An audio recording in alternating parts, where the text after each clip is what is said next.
বেলেগ প্ৰস্তাৱলৈকে আহিছো। আজি কেবিনেটে 1 অক্টোবৰৰ পৰা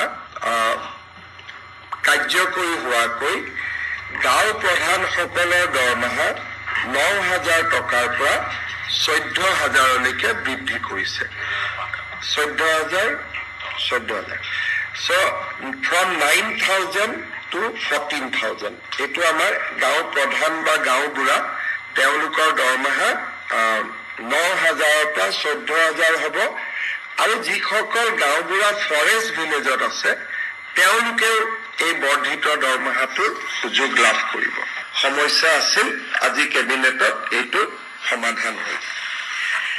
আজি আমাৰ কেবিনেটে অংগনবাদী কৰ্মীসকলৰ দৰমহা তেওঁলোকে আগত 2,000 টকা ৰাজ্য চৰকাৰৰ পৰা পাই আছিল, ভাৰত চৰকাৰৰ পৰা 4,500 টকা পাই আছিল। এতিয়া আমি যিটো ৰাজ্য চৰকাৰে 2,000 দি আছিল, এতিয়া তাৰ লগত আমি 1,500 যোগ কৰি দিম। তাৰমানে they will get 3,500 from state government, 4,500 টকা কেন্দ্ৰীয় চৰকাৰৰ পাব। সৰ্বমুঠ তেওঁলোকৰ দৰমহা 8,000 টকালৈকে বৃদ্ধি হ'ব। তাৰমানে ৰাজ্য চৰকাৰ আৰু কেন্দ্ৰীয় চৰকাৰে দিয়া টকা প্ৰায় সম হ'লগৈ। তেওঁলোকে 4,000 দিয়ে কেন্দ্ৰীয় চৰকাৰে, আমি 3,500 দিম।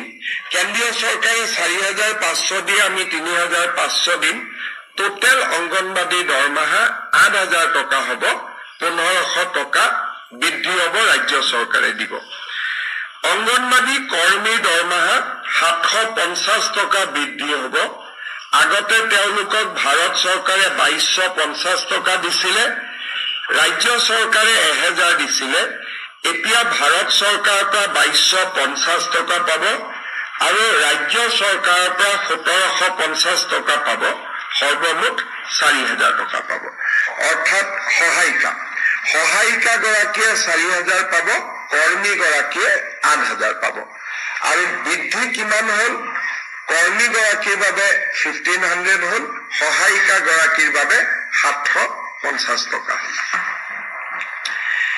আজি আমাৰ কেবিনেটত আমি ঘোষণা কৰা আৰু এটা